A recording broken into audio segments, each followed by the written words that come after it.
The rain hammered against the windows of our Chicago apartment, mirroring the storm brewing inside me. For 20 years, Brennon, a 46-year-old IT specialist, I'd thought my life with my wife, Mireille, was a portrait of domestic tranquility. We had a comfortable life, a beautiful home, and a shared history that seemed unbreakable. Or so I thought. It started subtly. Mireille, a vibrant and outgoing event planner, began working later hours. She attributed it to a demanding new client, a tech startup launching a major product. I didn't question it. I trusted her implicitly.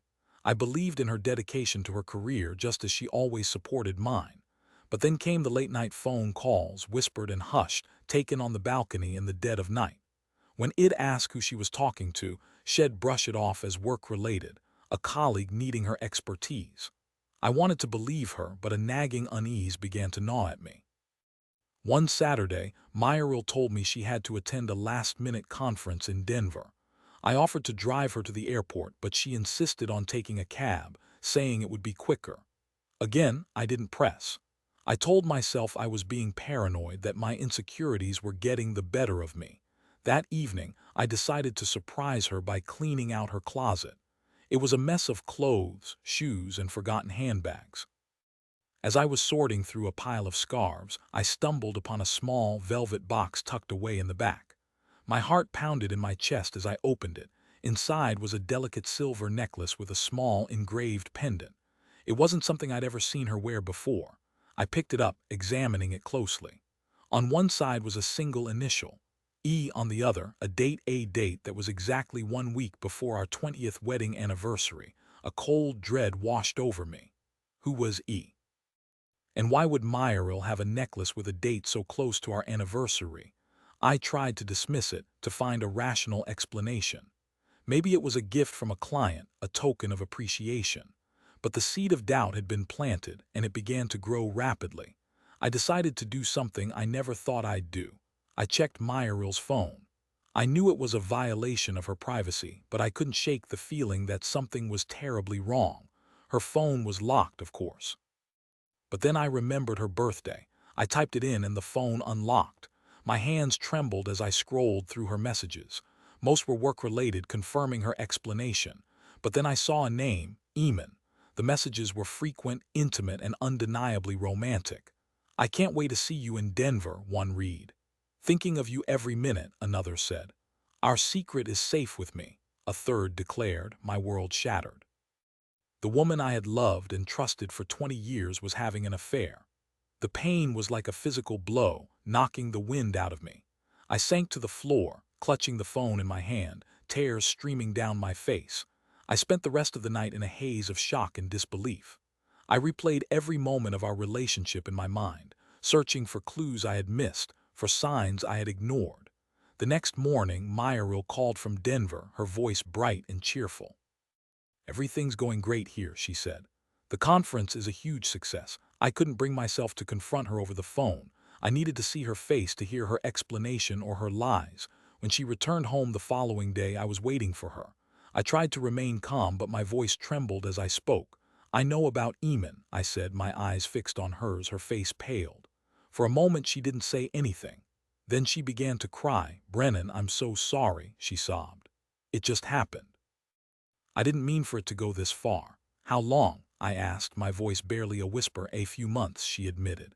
"It started with a work project. We just connected. I know it was wrong, but I couldn't help myself." Her words were like salt in an open wound. "You couldn't help yourself," I repeated, incredulous.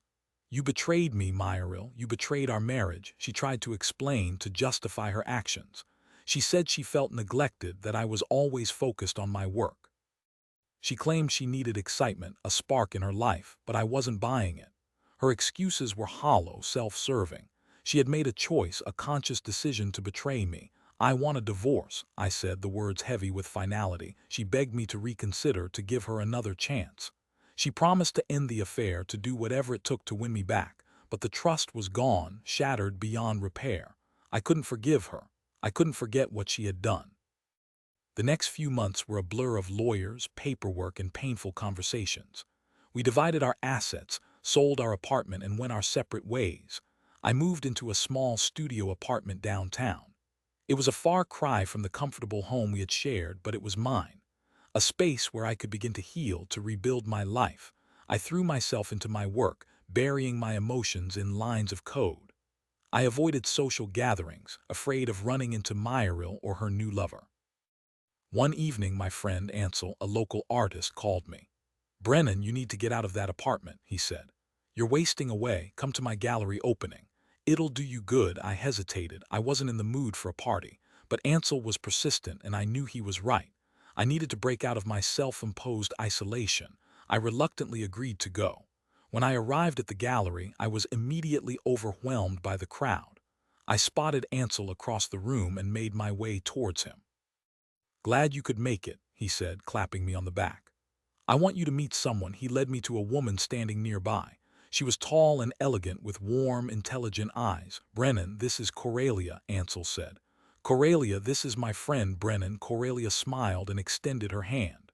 "It's a pleasure to meet you, Brennon," she said. As we talked, I found myself drawn to her. She was a successful architect, passionate about her work and full of life. We talked about art, music, and our favorite books. For the first time in months, I felt a flicker of hope. Over the next few weeks, Coralia and I began spending more time together. We went to concerts, explored museums, and took long walks along Lake Michigan. I found myself laughing again, enjoying life again. One evening, as we were having dinner at a small Italian restaurant, Coralia reached across the table and took my hand.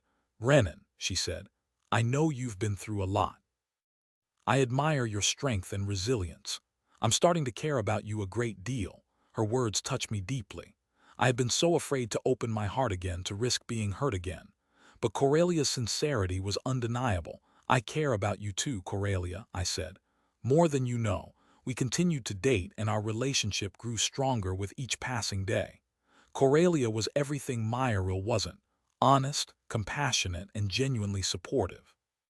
1 year after my divorce, Coralia and I were on vacation in Maine. We were sitting on the beach, watching the sunset, when I turned to her and took her hand. "Coralia," I said, "I love you. Will you marry me?" Her eyes filled with tears. "Yes, Brennon," she said. "Yes, I will." We were married the following spring in a small, intimate ceremony surrounded by our closest friends and family. It was the happiest day of my life. But the story doesn't end there. A few months after our wedding, I received a phone call from an unknown number. I hesitated before answering it. "Hello," I said. "Brennon, it's Mireille." The voice on the other end said. My heart sank. I hadn't spoken to her since our divorce.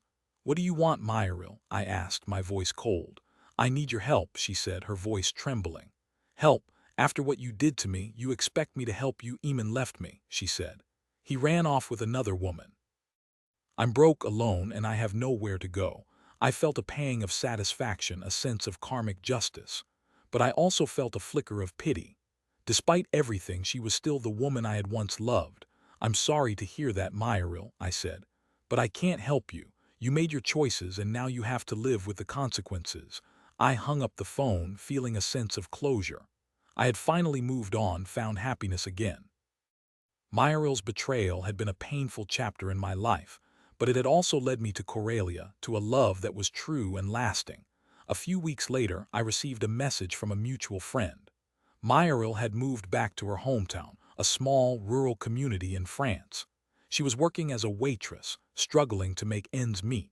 I felt a sense of peace, knowing that she was finally facing the consequences of her actions. I didn't hate her, but I didn't forgive her either.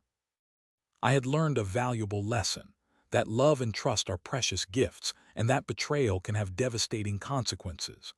But I had also learned that it is possible to heal, to forgive, and to find happiness again, even after the deepest of wounds. Life with Coralia was everything I had ever dreamed of. We traveled the world, pursued our passions, and supported each other through thick and thin.